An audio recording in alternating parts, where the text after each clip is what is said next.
दिखती तो नहीं है, लेकिन संत ने कल्पना कर ली अगर मन में जे काम वो करना है तो वो काम तुरंत होता ही होता है।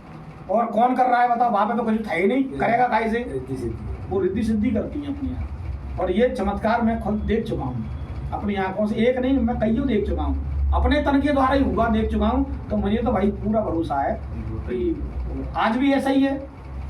आप एक कईयों कल्पना नहीं होती मन में, मतलब कल्पना भी नहीं आ पाती। कभी कोई ख्याल आया हो तो ख्याल आया और तुरंत स्वतः वो अपने आप पूरा हो जाता है। तो उस ख्याल को पूरा करने की मेरे में तो सामर्थ्य भी नहीं थी, वो कैसे पूरा हुआ? इसका मतलब वो जो रिद्धि सिद्धियां हैं भगवान के जो जो भगवान का सुमिरन भजन करता है, रिद्धि सिद्धियां उसकी स्वतः सेवा में लगी रहती हैं। बस जो पक्के साधक होते हैं वो इन पर ध्यान नहीं देते। भगवान की तो सेवा में लगाते हैं, भैया तू सेवा करना इनकी, क्योंकि ये तो पागल है, जंगल में बैठ जाएगा, भोजन व्यवस्था कौन कराएगा? तो रिद्धि सिद्धियां स्वतः भोजन व्यवस्था कराती हैं, हर चीज की व्यवस्था भी करा रही हैं। और देखो वो किसी और से भी कह देता है तो उसकी तक व्यवस्था का दायित्व वो ले लेती हैं अपने सर पर और उसकी भी पूर्ति कर रही हैं।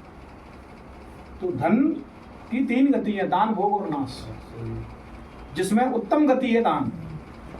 लेकिन दान भी पात्र को ध्यान में रखते हुए। अब कहूँ पौआ आज को तुमने 100 रुपये दे दिए तो वो आपका दान नहीं माना जाएगा। हाँ, वो सीधा कलारी पहुंचेगा। पता नहीं है किसको, खूब पता पड़ जाता है, देने वाले को तो मालूम पड़ जाती है ये कैसा है। अकल शकल नकल का जूतो देखा होगा, बिल्कुल आंख बंद करके तो दे नहीं देते अपन, इतना अनुभव हो जाता है। थोड़ा बहुत तो ही आता है। कुल मिला के पात्र को देना चाहिए दान, और तिरस्कार पूर्वक दान नहीं देना चाहिए। सतोगुणी, रजोगुणी, तमोगुणी 3 प्रकार का दान होता है। सतोगुणी दान वो होता है जो पूरी श्रद्धा और भाव के साथ दिया जाए और पात्र को दिया जाए, ठीक। रजोगुणी वो दान होता है जैसे अपने नाते रिश्तेदारों को अपन दान दे रहे हैं। तमोगुणी वो होता है जब भिखारी निकारे पर ले, ये तमोगुणी दान है। दिए तो आपने दान ही दिया ना उसको, लेकिन आपका जो भाव था, आपकी दृष्टि में भिखारी है, इस भाव से अपन ने उसको दान दिया, तो वो तमोगुणी दान कहलाता है।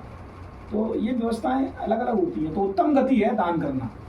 दूसरी गति जो दान करने में जिनके हाथ कपते हैं तो वो क्या करता है, धन का फिर भोग करता है। भोग माने अपने साधन की व्यवस्थाएं करेगा, मकान खरीदेगा, दुकान खरीदेगा, गाड़ी खरीदेगा, एसी लगवाएगा, और भी जो जो साधन वो कर सकता है अपनी इंद्रियों के सुख के लिए।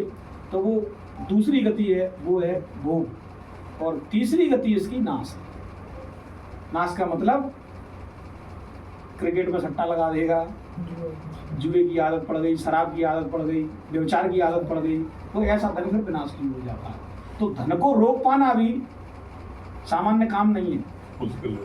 इन पर कृपा है पूरी पूरी राम जी की।